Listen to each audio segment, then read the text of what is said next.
Hello, my dear friends, and welcome back. We're so excited to have you again listening and sharing and just being in this space with us. We've created a beautiful space. I was just talking with my guest, Patricia Lindner. She's an amazing spiritual force, and she's a soul explorer. She's a healer. She's done so much. I'm just so excited to have her and host her and collaborate in this way. I have a hard time tuning into exactly how to introduce her. She's a human archaeologist, an international best-selling author who helps multi-passionate and creative women dig deeper into their wholeness. And once you hear her speak, I think you're going to connect with it. And stick around. We have a great show for you. Thank you, Patricia, for being here. Thank you so much for the very warm welcome, Julie. That was such a beautiful introduction. I highly appreciate being on your show and having this amazing conversation that I already feel in my heart. Me too. Thank you for being here. And you're my first guest from Germany. That's amazing. We have international friends here at Julie and Friends. So thanks for sticking around this afternoon. It's early in the morning for me and later in the afternoon for you. And this message is coming to everyone at the divine time that it should be. What is driving your soul? You're a soul explorer. And what's on your mind lately? Or what would you like to share so that my audience can get to know something about you? Yeah. So thank you. Thank you again for this beautiful introduction and for mentioning this word soul explorer. This is what captures me most when I listen to what you say. I love this because really I am a soul explorer and I always want to dig deeper into the souls, into what is possible for people so that they can come to this point or this experience of healing and feeling whole in who they are, mentally, spiritually, and emotionally. So what drives my soul? It is so interesting, this question, because I have been on quite a wavy journey of exploring myself and who I'm meant to serve, what I'm meant to do. And I started in sort of the corporate field because I was a teacher and teacher's trainer in a very high position. It was amazing, but I felt that there was something missing, and I felt that I was only using my head and my intelligence. And there was this other part of me that I neglected, that my body was the force that told me that I'm on the wrong path, that I should integrate mind, body, and soul with this intelligent way of being in this 3D reality. And so what I figured out, so I said there were ups and downs, waves of not knowing what to do next, not knowing what to do as a work. So I finally ended or not ended, that's where I'm right now, helping people dig deeper into their wholeness or fullness. And this could be concerning their health, because often the body is the messenger. And I would really love people to understand what the body wants to tell them. It could be in relationships. It could be in phases of deep anxiety and depression. Because there is always a way out when you start listening into your soul. And yeah, that's what drives me. I want to guide and help people really feel fulfilled. And it's a beautiful calling, and it was a calling. Your body was calling you to pay attention, and now you're ready to help those who are seeking as well, because it's a nagging, it's an incomplete, it's this feeling you can't feel fulfilled because there's something missing. And okay, so when I was reading your bio, you're talking about the compass within. And can you expand on what that means to you and what you found with your clients? Yeah. So I mainly used that for clients who wanted to find their true calling, their purpose, so to speak. And so this is a process where I don't tell them what is right or wrong, because I think there is no right or wrong, no good or bad. It is a digging deeper into what really lights them up. When they look into their past, when they look into their soul, when they look into their energetic blueprint, when they look into what really feels aligned with who they are, so that they can make an impact in the world and that they can thrive and prosper as well. And so this process helps them understand who they are. It takes away all those passion extinguishers that get into the way, and all those fears and anxieties, guilt, shame, and so on. And lets them in the end come out as someone who understands themselves. Oh, there's so much there I could get into. With the guilt and shame, that's a really hard thing. But I wanted to bring that all around. Does that show up in someone's energetic blueprint? You mentioned that, and I'm just curious, how do you determine what your blueprint is, and can you explain that, unpack that a little bit, and how that shame, guilt, and fear can affect that blueprint? Julie, now you are giving me a hard time answering this question, because there is the strategic way of answering it that could be looking into their human design. That's what I could easily talk about. Gives you a picture of their strengths, their challenges, their gifts that might not be seen yet. It also talks about fears. It talks about tendencies to feel in a certain way. But what I really need to mention is that I'm not this run-of-the-mill coach that does the human design chart reading in a way that maybe lots of people do it. I always want to dig deeper, and I don't want to put anyone into a box, because I think there is so much more, and there is this quantum field of possibilities that everyone can evolve and develop into something or someone they want to be. So this is the first way of looking at the energetic blueprint through human design, or the gene keys, which is more like a method. Another way of looking into their energetic blueprint is really doing a reading. That's what I haven't done in a very long time, because of myself feeling ashamed of being spiritual. I don't know if you resonate with that. I always wanted to be very grounded and very in a strategic way, so that I can prove what I do. But I love the opportunity of tuning into the energetic field of a person, into their auric field, into their chakras, into their past lives, and digging deeper into this, and letting them heal through the process of reading and healing what shows up. Mm-hmm.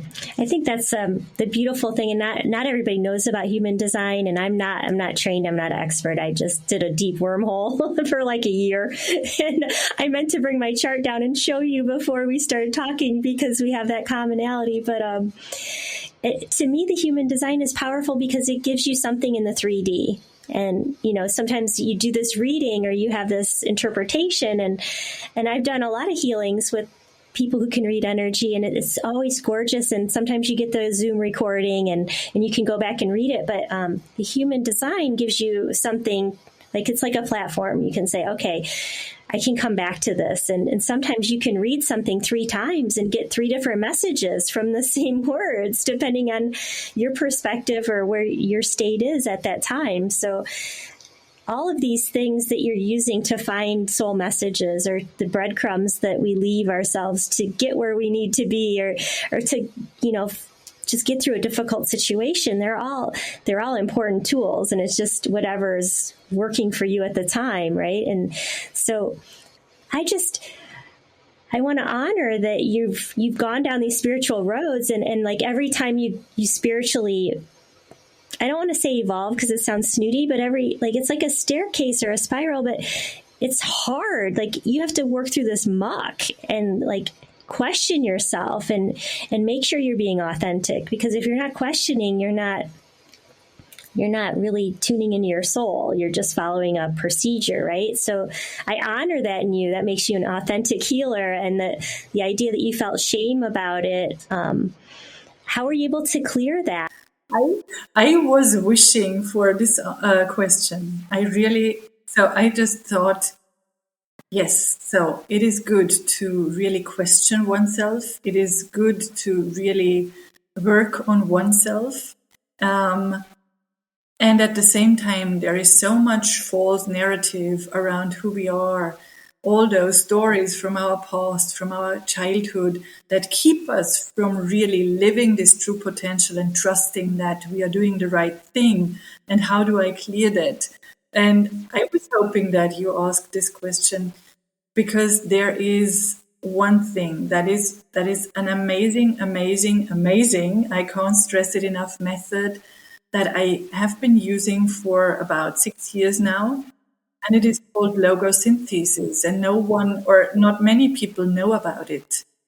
And this is getting rid of the clutter in your mind, strengthening your mind, just releasing what you no longer need, what is false narrative, what is filled with fear, guilt, shame, anxiety, doubt, by just applying 3 simple sentences. And after that, and I just had a wonderful session with someone yesterday who never ever did something like this before. And she was like, I'm so amazed. I feel so liberated. How did you do that? What is this magic wand? What is this all about? And I just say we are 99.999% of energy. And so this is why energy work really helps. And by working on this frequency of the words and figuring out the root cause or a picture that is connected with what is holding us back, you can really get rid of what is limiting you. And this is what I do for myself, just with myself, or I hire someone that I know who does logosynthesis, and I love doing this for other people. Is it something you could show us or demonstrate, or does it take too long? So it doesn't take too long. We can demonstrate this if there is. So we could make up. A story, something that is holding you back, or there is something that is really holding you back. I don't know what you want to focus on.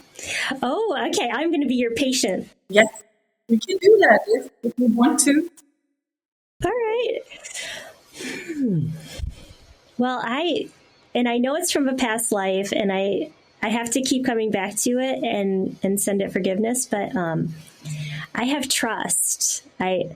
In a past life, I was murdered, and I was murdered by other women, and it was a conspiracy, and it's part of my soul evolution to keep forgiving and still put myself out there, even though it puts me in a place where I was hurt in a past life. Yeah, and I feel that this could really be a heavy burden concerning. So just thinking about the fear that might come up when you show up. Mm-hmm.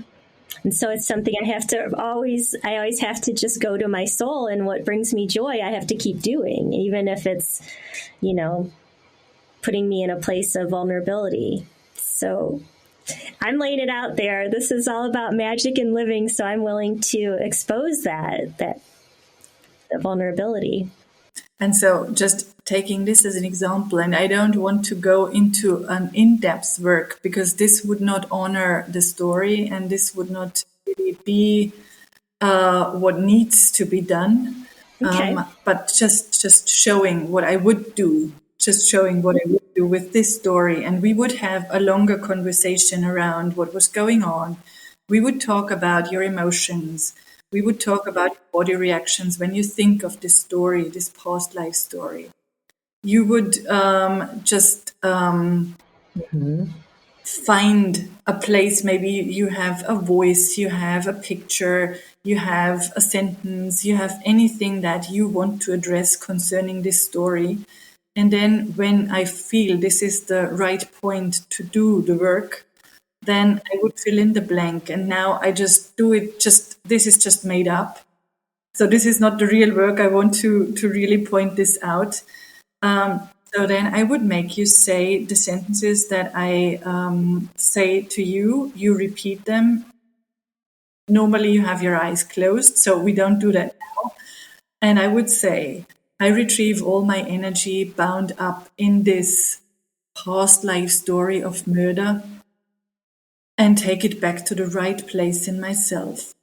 And you would repeat, so phrase by phrase. Then I give you a pause. And then there is a second sentence that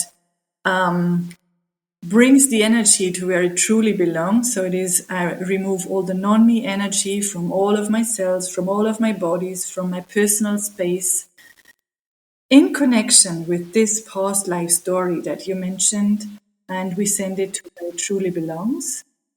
And then there is another pause, and then there is a third sentence that is all about the reactions. For example, oh, I'm afraid to job because maybe women don't like it. So this could be a reaction to that.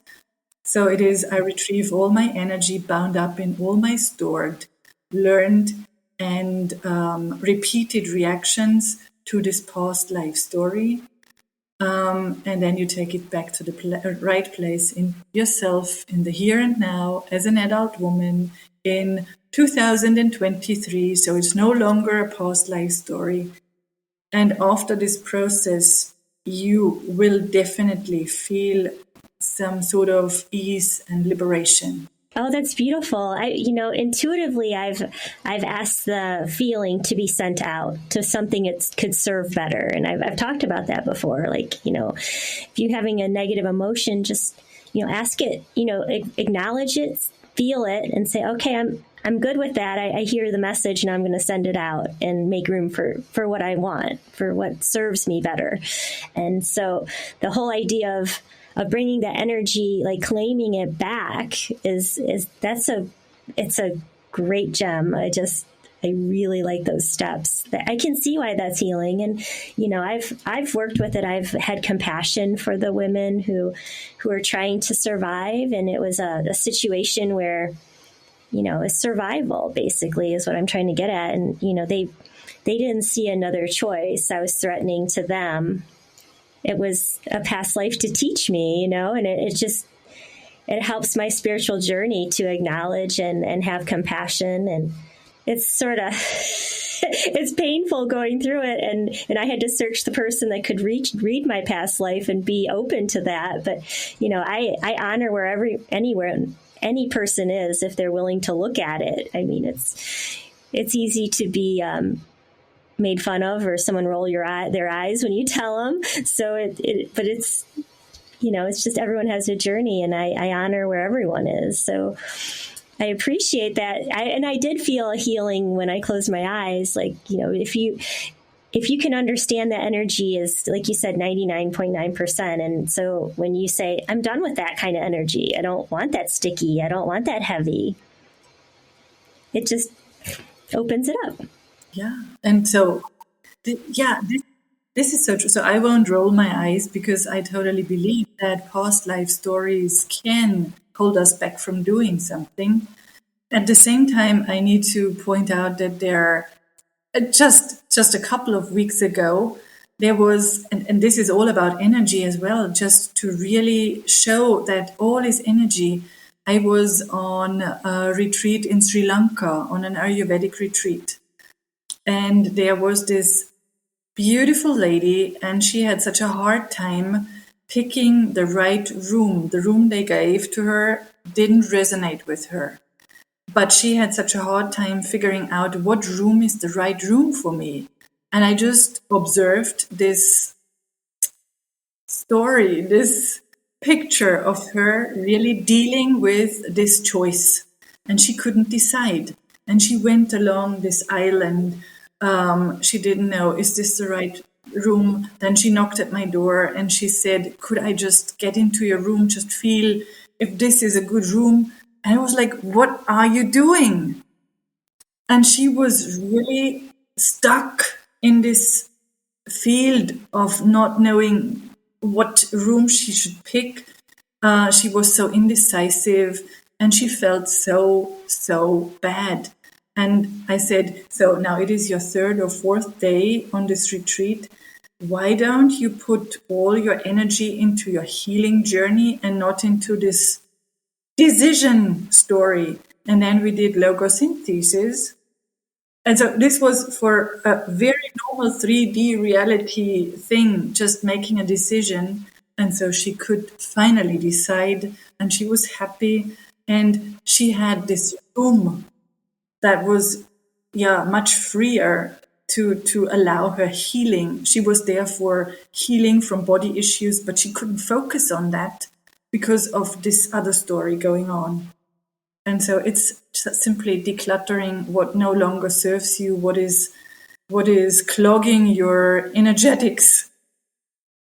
Yeah, and oftentimes it's like something you're like, why? What am I doing? And it's like you realize you're being like insane. Like that was a metaphor. She's like, I can't find my room. I can't get settled. And it's her soul not being ready to say, okay, I'm ready to just open up to the possibility, because she needed to get beyond it. So it is so pertinent. It's so valid to share that story. And how many times we get distracted by the minuscule because we're scared to look at what we really need to look at. And that's part of it. And you might have to go through it 50 times before someone says, hey, could you try this and get beyond this? Are you ready to try this? You want to relive this again? Or, it's like experiencing the same emotion over and over again tells you there's something you need to look at differently, So those are big signs, right? And we were, that healing of the soul is such a huge topic. And we're coming into the age of Aquarius, which is a more women-centered, more balance of power, less masculine energy. And these kind of womb topics, these topics of creating and having a sacred space, it's going to be more and more pertinent. It's going to be more and more powerful as we're entering this new age. So these topics are timely. It's not a coincidence that these things keep coming up about our souls and cleansing our souls and the healing. So I honor the work you're doing. And, it does take a lot of self-reflection and bearing of your own soul to help someone else with theirs. It's exhausting at times, right? Yeah, so it is, because there are ups and downs. And now that you mentioned this feminine energy, I really need to say, because I talked about my own journey, this was a journey of being really in this masculine energy of achieving highly. And now I'm so grateful that I figured out that, especially when you have this very masculine energy of doing and of achieving and of being in this structure, then you have this opportunity to really connect more with the feminine energy, because I feel the masculine energy is the space holder for the feminine. And then you can allow all those feminine gifts of receiving, of being intuitive, of allowing, of resting and slowing down, and of being creative, of being highly creative and trusting that everything will unfold. And so I love this development as well. And it's such a great time that more and more women, especially women, allow this feminine side to awaken. It is, you're right. We need both. We need the masculine and the feminine, but it's been out of balance for so long.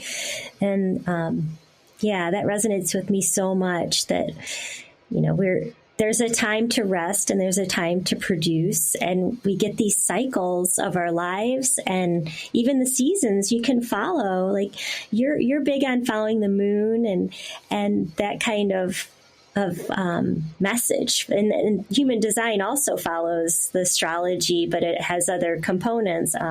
We could spend a week talking about the human design, but yeah, the whole idea that where there's a perfect time for everything and you don't, and this came up several times in the pre-interview, that there's a time for everything, and just trusting that you're here to bring light. You're here for a reason at this time, and trusting that when you're driven to do something, you're going to do it at the right time. And if it's not feeling right, don't force it. That's wasted energy. You need to really listen and wait for that divine timing and give yourself permission. That whole idea of having compassion for yourself and what you can do and how you can be present. You don't have to show up with the same force every day, right? Absolutely, absolutely. And what comes to my mind when I listen to you is that there is also this time where we should be able to let go of things, to end things, so that we are able to go through this sort of portal. So an ending is never a real ending, but a new beginning of something. And so this is something that I have to practice every day. Letting go of things and starting new things when the time is right. And give yourself permission to know that that's time to say, that's done. And what came to me was when you're working through and you're trying to decide, that power of the picture, like whatever, you could write the words that you're feeling. Like you feel like this is washed out. You feel like this has been wrung out. This isn't working anymore. This is making me feel low and I want to feel high.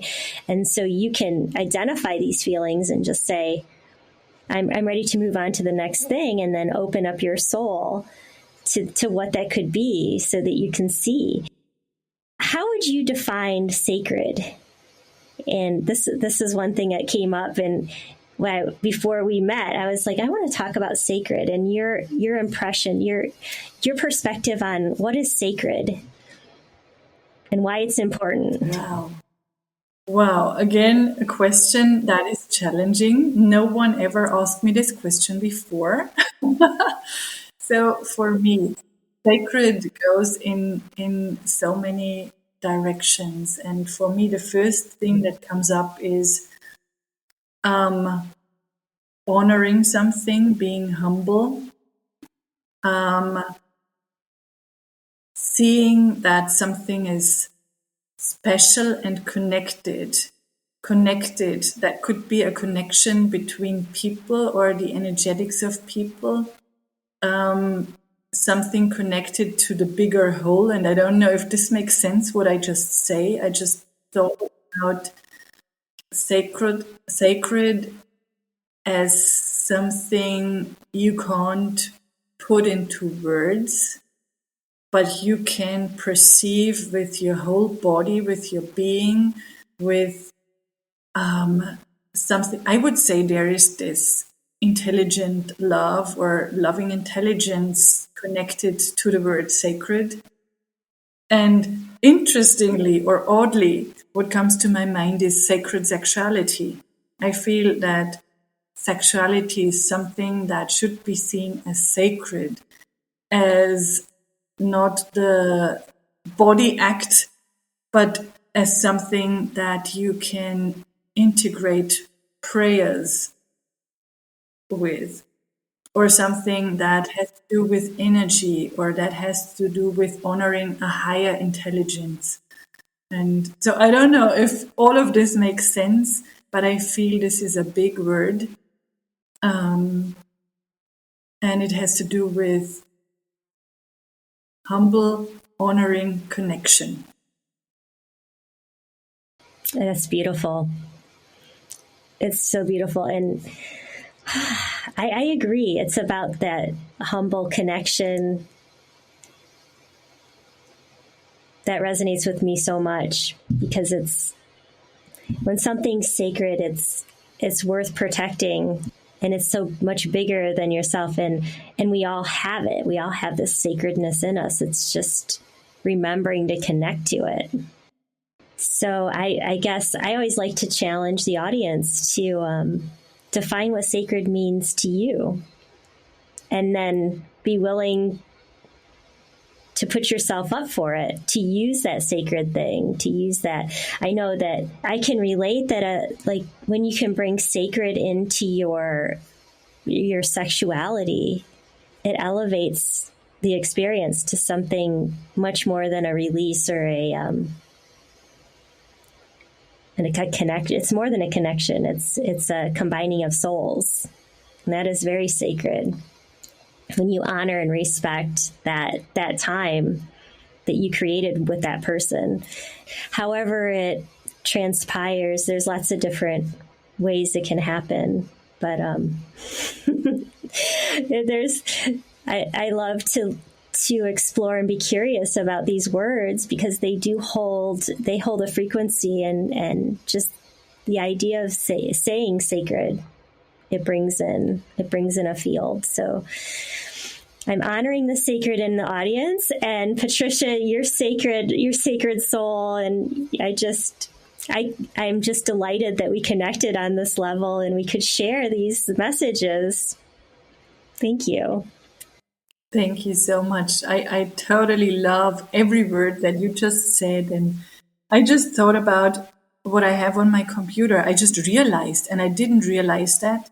So I have all those files in my computer, and everything that goes under my business, I have this headline that is called Sacred Business. Oh. So I just realized that. Thank you for this reminder. And I put this in the very beginning of having this computer.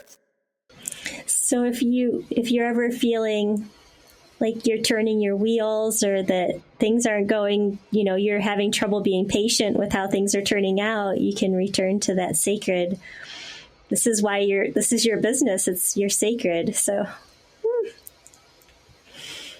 I'm happy that came through for you. That is so great. Yeah, you were just a beautiful inspiration, or you gave this impulse, and I didn't realize it before, and now I connected to this. So thank you. My delight. I'm humbled, and just that brought me joy too. So thank you for letting me. Was there anything you wanted to close with? I would love to share your connection, any way to connect with my audience if people want to explore more. You mentioned you might be doing a retreat. That's sort of fun. I don't know if you want to put that out in the universe yet, but yeah. This is my sacred baby, because I love traveling. I totally love it. And now that my kids are teenagers, I can really go back to that. And I plan on doing a retreat in fall this year in the south of France for beautiful women who want to connect with their sacredness, with their inner healing, their potential, and want to have beautiful food, beautiful location, and want to connect with Mother Mary and the places of Mother Mary. This is my big desire for this year. Other than that, I'm available on my website and on social media. Yes, I will put them in the show notes, and I would love to go to the south of France in the fall. So keep me on your list. Sure. Oh, well, thank you everyone for staying with us, and I hope you enjoyed this episode, and all the best. Thank you. Thank you. Thank you for being here. I do appreciate you listening and sharing these episodes. I just know that sharing hope and love and magic in your life can change things. And so it's just so wonderful to have you here. Please go to my website and comment if you have anything to add or share about any episodes. My website is www.youneedapeptalk.com. I also have a free energy video on there that you're welcome to check out. So I'd be happy to connect with you there. Thanks so much for listening. And as always, every day is a chance to live the life of your dreams. So go get it and have a great day.